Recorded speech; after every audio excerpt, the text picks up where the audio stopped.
유명한 강철의 왕 카네기 사무실 한가운데 벽에는 낡은 커다란 그림 하나가 그의 일생 동안 걸려 있었다고 합니다. 이 그림은 유명한 화가의 그림이거나 골동품의 가치가 있는 그림은 아니었습니다. 그림 내용은 커다란 나룻배 하나와 배를 젓는 노가 쓸물대에 밀려서 모래사장에 아무렇게나 던져져 있는 것으로 무척 절망스럽고 초절하게까지 보이는 그런 그림이었다는 것입니다. 그런데 그 그림 밑에는 반드시 밀물 때가 온다라는 글귀가 쓰여 있었다고 합니다. 어느 사람이 카네기에 어째서 이 그림을 그렇게 사랑하느냐고 물었더니 그의 대답은 다음과 같았습니다. 그가 청년 시절에 세일즈맨으로 이 집 저 집을 방문하며 물건을 팔았는데 어느 노인 댁에서 이 그림을 보았다는 것입니다. 그에게는 이 그림이 썩 인상적이었고 특별히 반드시 밀물때가 온다라는 글귀는 오랫동안 그의 뇌리에서 잊혀지지 않았습니다. 그래서 28세가 되던 해에 기어코 그 노인을 찾아가 용기를 내어서 청했습니다. 할아버지께서 세상을 떠나실 때에는 이 그림을 자기에게 줄 수 없겠느냐고 부탁을 드린 것입니다. 노인은 그의 청을 들어주었습니다. 카네기는 이 그림을 일생 동안 소중하게 보관했고 반드시 밀물때가 온다라는 말을 그의 생활 신조로 삼았다는 것입니다. 오늘 우리가 읽은 시편 42편의 본문에서 시인은 마음이 상하고 슬프고 낭망하고 불안한 그런 고백을 쏟아내고 있습니다. 3절에 내 눈물이 주야로 내 음식이 되었고 4절에 내 마음이 상하는도다. 어찌하여 낭망하여 어찌하여 낭망하며 어찌하여 내 속에서 불안하여 하는고 내 속에서 낭망이 되므로 내가 어찌 원수의 앞제로 슬프게 다니나이까. 내 영혼아 내가 어찌하여 낭망하며 어찌하여 내 속에서 불안하여 하는고. 이렇게 탄식하고 고백하고 있습니다. 이 고백은 정말 슬픔에 젖은 탄식시가 아닐 수가 없습니다. 여기 본문에 내가 어찌하여 낭망하며 이 단어는 마허 티슈토하히인데 문자적인 뜻은 어찌하여 내가 숙이느냐, 어찌하여 네가 숙이느냐 이 얘기인 겁니다. 그런데 여기 숙인다는 것은 슬픔의 무게 때문에 깊은 곳으로 가라앉은 심히 우울하고 슬픈 상태를 가리키는 것입니다. 또한 불안하여라는 말은 소리를 내며 솟아오르거나 가라앉는 승남바다의 파도를 묘사할 때 사용하는 표현으로서 시편의 기자의 영혼이 승남파도처럼 이리저리 밀려다니고 요동하는 것을 가리키는 것입니다. 시인은 지금 노도와 같은 삶의 고통으로 인하여 자신의 영혼이 심히 우울하고 슬픔에 잠겨 있음을 표현하고 있는 것입니다. 왜 그가 이와 같은 낭망을 하고 불안해하고 좌절을 경험하고 있는 걸까요? 4절의 말씀에 보면 내가 전에 성의를 지키는 무리와 동행하여 기쁨과 감사의 소리를 내며 그들을 하나님의 집으로 인도하였더니 이제 이 일을 기억하고 내 마음이 상하는도다 그랬습니다. 전에는 하나님 사랑하는 사람들과 함께 하나님의 성소에 드나들면서 하나님을 찬송하고 하나님의 은혜를 받아 누리며 행복하게 살았다는 겁니다. 그런데 지금은 9절 말씀에 보면은 내 반석이신 하나님께 말하기를 어찌하여 나를 잊었었나이까. 내가 어찌하여 원수의 압제로 말미암아 슬프게 다니나이까 하리로다. 10절 말씀에 내 뼈를 찌르는 칼같이 내 대적이 나를 비방하여 널 내게 말하기를 내 하나님이 어디 있느냐 하도다. 이렇게 고백하고 있습니다. 내 하나님이 어디 있느냐 라고 말하는 사람들에게 둘러싸여 비방을 듣고 하나님으로부터 버림받은 신세처럼 보이자 지금 자신의 처지가 너무나 한심한 것입니다. 여러분, 내가 하나님을 섬기는데 왜 이 모양이냐? 너 예수 믿어도 별 나은 게 없네. 오히려 옛날이 더 낫지 않았어? 비웃는 눈빛과 조롱하는 말투가 우리를 참으로 힘들게 합니다. 요즘 한국 사회, 한국에서 살고 있는 우리 모두는 여러 가지 불안한 세대를 살고 있습니다. 우리나라, 우리 사회의 미래에 대해서 불확실함 속에 있습니다. 그리고 여러 경제적으로 어려움을 겪어서 여러분, 소상인 자영업을 하는 사람들의 고통이 이만저만이 아닙니다. 사실은 자영업하는 사람들에게 조금만 누가 건들기만 하면 폭발할 것 같은 그런 마음에 억눌린 감정들을 갖고 있었고, 또 우리 청년들은 취업이 되지 않아서 좌절을 경험하며 분노가 가득한 그런 세대를 우리가 함께 경험하고 살고 있습니다. 이럴 때 우리 한국 사회를 살아가는 우리 모두에게, 특별히 예수를 믿는 여러분과 저에게, 내가 하나님을 섬기는데 왜 이 모양이냐? 너 다른 애들 취업도 잘하는데, 너 교회 열심히 나가는데 너 취업도 못하고 네 인생이 도대체 뭐냐? 이렇게 우리가 예수 믿는 것 때문에 조롱을 받고 핍박을 받는 일들이 우리의 삶 속에 그대로 있다는 것입니다. 이 시인의 고백이 한 시인의 어떤 감정을 얘기하는 것이 아니고 오랜 세월 동안 그리스도 안에 살아가는 모든 사람들이 겪을 수 있는 내면의 고통과 좌절과 절망을 노래한 것입니다. 오늘 저는 이 시인의 고통이 여기 계시는 여러분과 저가 겪는 고통의 한 부분들이 아닐까, 이렇게 생각해 보는 겁니다. 여러분, 오늘 예수 믿는 사람들을 향해서 조롱하는 것, 세상에서 사람들이 우리를 너무나 조롱하고 우리를 비웃고 비난하고 조소하고 있습니다. 이게 믿는 사람들이 겪고 있는 공통적인, 우리들이 겪는, 세상에서 겪는 고통들입니다. 그것뿐만입니까? 개인적으로 경제적으로 어려움도 겪고 정서적으로 어려움을 겪는 사람들 수없이 우리들 속에 내재되어 있는 것입니다. 또한 오늘 본문 시편 42편과 43편은 같은 시인이 쓴 건데, 여러분, 이 두 장에서 어떤 성경학자가 연구해낸 건데요, 이 저자가 나를 하는 동어 1인칭을 51번을 썼다는 거예요. 반면에 하나님이란 말은 21번밖에 쓰지를 않고 있다는 겁니다. 그러면 나라는 말을 이렇게 연속적으로 사용하는 이유가 무엇일까요? 그것은 이 시인이 지금 자기에게 갇혀 있다는 반증이라고 볼 수가 있습니다. 다른 말로 표현하면 자기 연민에 빠져 있다는 것입니다. 여러분, 사람이 어려움을 겪으면 대다수의 사람이 자기 연민에 빠지고 자기 속에 갇히게 됩니다. 내가 왜 이런 일을 당해야 되지? 내가 어째서 이런 일을 내가 혼자 겪어야 되지? 도대체 뭐야? 이런 감정이 우리를 지배하게 되는 것입니다. 또한 우리가 자기만 쳐다보고 있습니다. 그리고 자기에게 매여 있는 것을 볼 수가 있습니다. 여러분과 제가 잘 알듯이 자기에게 매이면 매일수록, 자기 눈이 가려질수록 절망할 수밖에 없는 것이 인간인 겁니다. 무능한 자신을 볼 때마다 낭망하지 아니할 사람이 천하에 어디 있겠습니까? 여러분, 아무도 자기를 쳐다보고 있으면 낙심하지 않을 사람이 없습니다. 그래서 마음이 가라앉는 것입니다.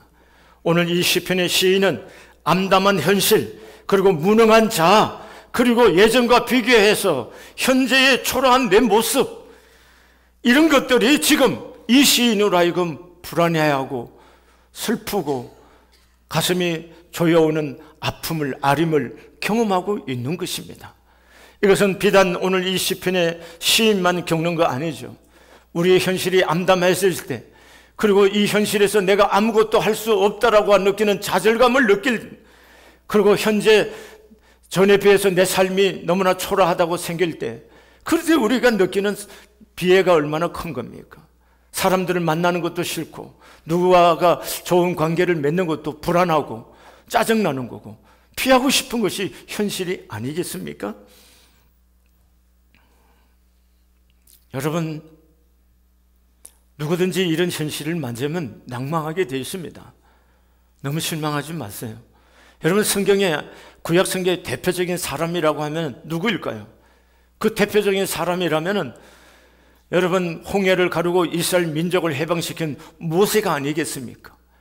또 대표적인 사람이 있다면 선지자 중에 뭡니까? 하늘에서 비를 내리게 하고 또 불을 내리게 해서 하나님의 응답을 경험한 사람 엘리야가 아니겠습니까? 그러면 한 번 설교해서 임금과 모든 백성이 다 회개하고 돌아오게 한 요나 같은 사람들이 아니겠습니까? 이런 사람들은 정말 보통 사람이 상상할 수 없는 하나님의 사랑을 받고 하나님께 쓰임을 받고 하나님과 동행한 사람들이었습니다. 그런데 말입니다, 이 사람들도 내 생명을 거둬달라고 하나님께 기도했던 사람들이란 거 기억하세요.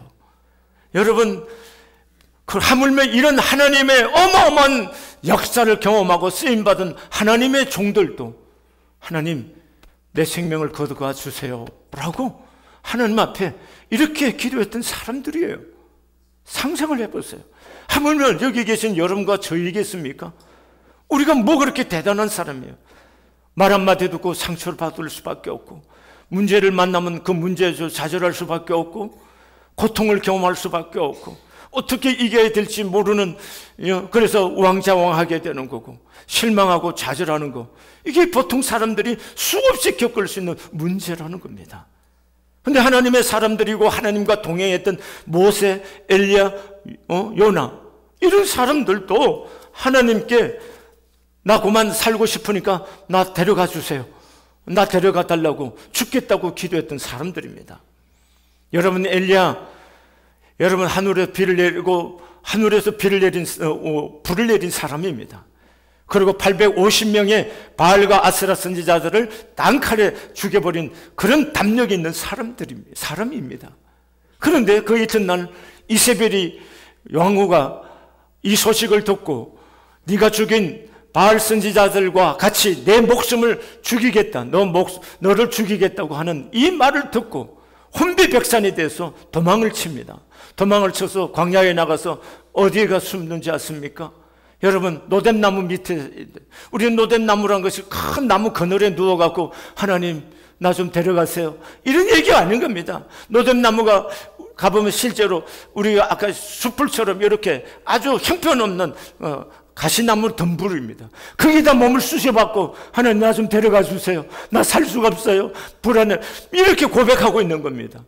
여러분, 우리가 꽁들을 가면 꽁들이 머리만 쳐박고 돌고 있어요.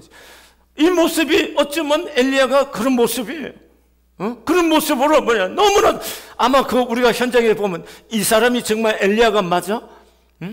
하늘에서 불을 내리고 그리고 850명의 사람들 단칼로 죽여버릴 수 있는 담력을 가졌던 그 엘리야가 맞아? 할 정도로 뭡니까? 이 노뎀나무 숲을, 이 조그만 나드막한 이 가시덤불 같은 그 밑에다 몸을 숨기고 그리고 나 죽여달라고 하는 이 모습을 봤다면 너무나 우리가 실망했을 겁니다. 응? 왜 그랬을까요? 왜? 여러분, 엘리야가 왜 그런 건가요? 왜?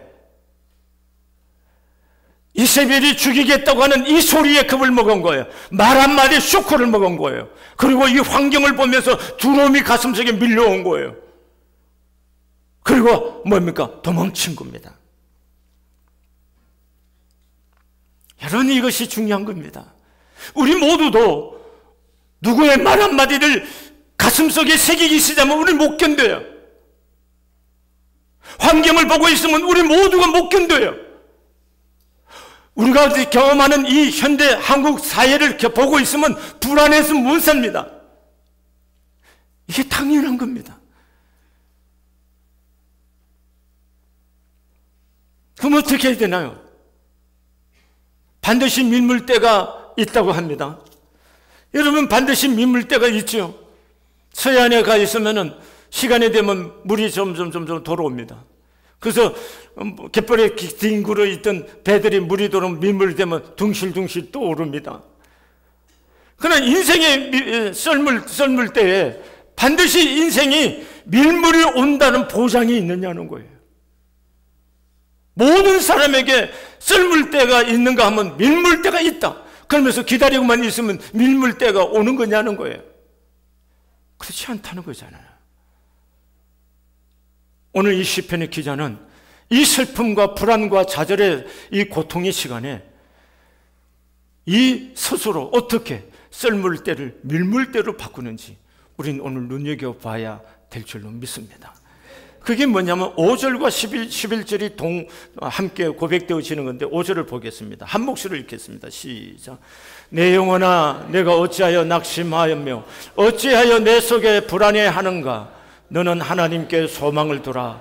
그가 나타나 도우심으로 말미암아 내가 여전히 찬송하리로라. 자, 무슨 얘기합니까? 네가 어찌하여 낙심하며 어찌하여 내 속에서 불안해하는가. 너는 하나님께 뭐하라? 소망을 두라. 누구에게 소망을 두라?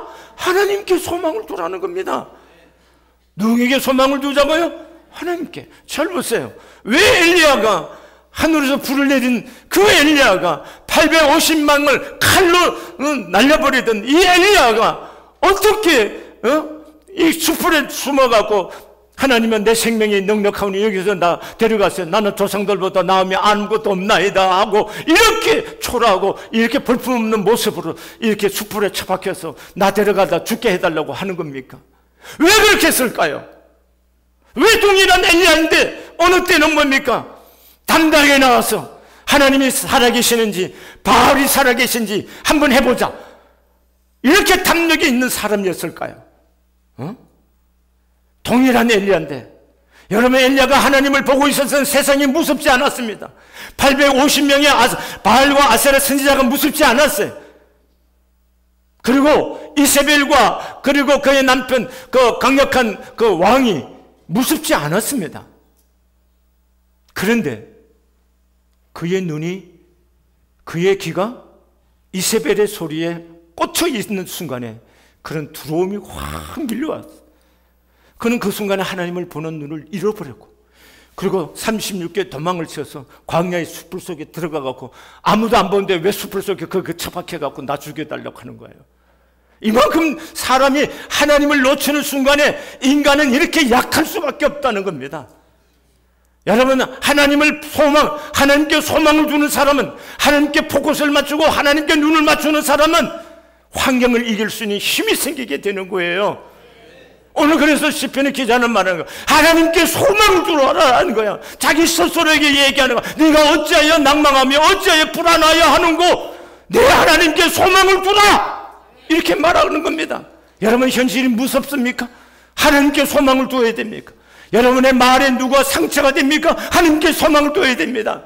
그래야 이길 수가 있는 거예요. 그래야 극복이 되고 자유하게 되고 평안함이 오늘 우리 안에 넘치게 되는 거예요. 다카타 아카카즈라고 하는 박사가 쓴 마음을 즐겁게 하는 뇌라는 책에서 인지요법의 원리를 설명합니다. 이것은 생각하는 방식을 바꾸면 궁지에서 벗어날 수 있다는 그런 개념입니다. 이 개념의 바탕에는 그 상황 자체는 선도, 악도, 성공도, 실패도 아니며 당신이 그것을 어떻게 보느냐에 따라 선이나 악, 성공 또는 실패, 행복이나 불행 등이 결정된다는 논리가 깔려 있는 거예요.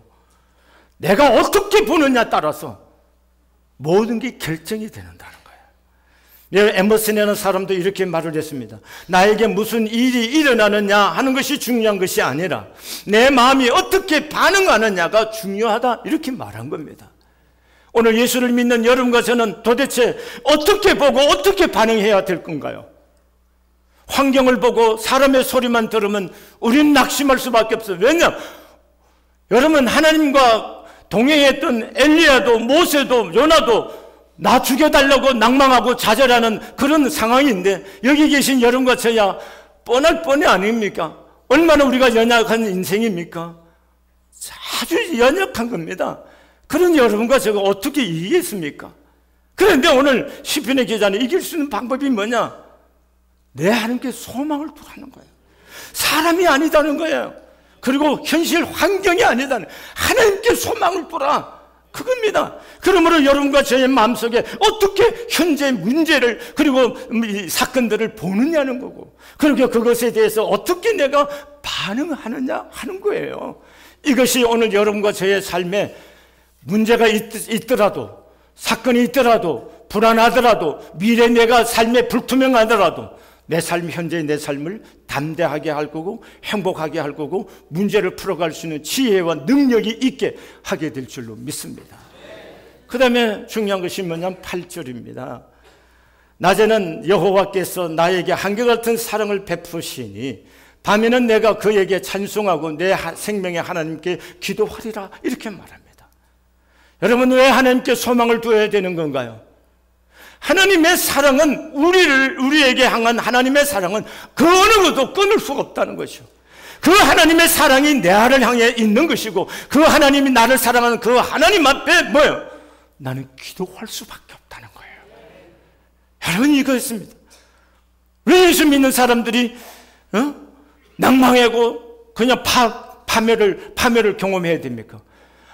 그게까지 안 갈 수 있다는 거죠. 왜냐? 날 사랑하시는 분이 계신다. 날 사랑하는 사람이 세상에서, 인생에서 가장 중요해요. 왜 우리가 제일 마음의 상처를 받나요? 인정받지 못했다고 할 때 속상하잖아요. 그게 좌절을 경험하는 거잖아요. 누군가로부터 인정받는, 그걸 살아갈 수 있는 거예요. 어떤 문제도 이겨갈 수 있는 거예요. 인정받지 못했다고 할 때 그 고통은 말할 수 없는 거예요. 그런데 말입니다, 사람이 나를 인정하지 않아도 내 하나님이 나를 인정한다. 아멘이세요? 그게 뭡니까? 날 사랑한다는 거예요. 나를 사랑한다는 거예요. 그 사랑에서 아무도 끊을 수가 없다는 거예요. 로마서 8장 32절이잖아요. 아들을 아끼지 않고 내어주신 이가 어찌 그 아들과 함께 모든 종것을 내게 주시지 않겠느냐. 이 하나님의 사랑을 우리가 믿는다면 뭐 할 수밖에 없어요? 기도할 수밖에 없는 거죠. 여러분, 우리가 이 하나님의 사랑을 믿고 하나님께 나아가 기도하면요, 여러분, 문제도, 이세벨의 그 죽이겠다는 협박의 말도, 비수같이 꽂히는 말들도 다 이 안에서 녹아지는 거예요. 없어져요. 그래서 마음에 자유가 생기고 평안함이 오고 고요함이 우리를 지배하게 되는 거고. 그래서 주께서 약속하신 뭐예요? 용서를 하라는 것도 용서가 어떻게 되는지를 경험하게 되는 거고, 사랑하라는 것, 그 사랑이 어떻게 흘러가는지를 경험하게 되는 거예요. 이론이 아니에요. 여러분과 제가 실제로 하나님 앞에 이 사랑에 붙잡혀서 기도를 하기 시작하면은 이 가슴 속에 박혀있는 비수 같은 칼들도 다 뽑혀나가는 거고, 여러분, 품지 못할 사람이 없어요. 품지 못할 사람이 없는 게 아니에요. 다 품을 수가 있는 거고, 긍휼히 여기고 불쌍히 여기고 축복할 수가 있는 거예요. 이거 잊지 마세요. 여러분, 이걸 경험하지 않으면 사실은 하나님과 함께하는 삶이라고 말할 수 있겠습니까? 여러분, 진정으로 여러분, 날 사랑하신 하나님, 당신의 아들을 내어주시기까지 그렇게 나를 사랑하신 하나님 앞에 모든 소망을 두고 기도를 하면은 성령 하나님께서 내 마음을 만지시고 다스려줘서 마음에 격한 것도, 분노도, 좌절도, 마음에 복수하고 싶은 그 모든 감정도 하나님이 만지시고 다스려 주셔서 아무것도 없게 만들어 주시고 그 안에 고요함과 평안을 주시고 긍휼히 여기는 마음과 용서와 사랑으로 품고 갈 수 있는 거룩한 큰 마음을 하나님께서 허락해 주시는 거고, 여러분과 제가 겪는 이 환경의 고통들도 시간의 문제이긴 하지만 반드시 이길 수가 있는 거예요. 근데 우리는 이 하나님께 매달려서 기도하는 삶을 사실은 살지를 않는다는 거예요. 여기에 우리의 문제가 가장 크다는 겁니다. 믿지 마셔야 돼요.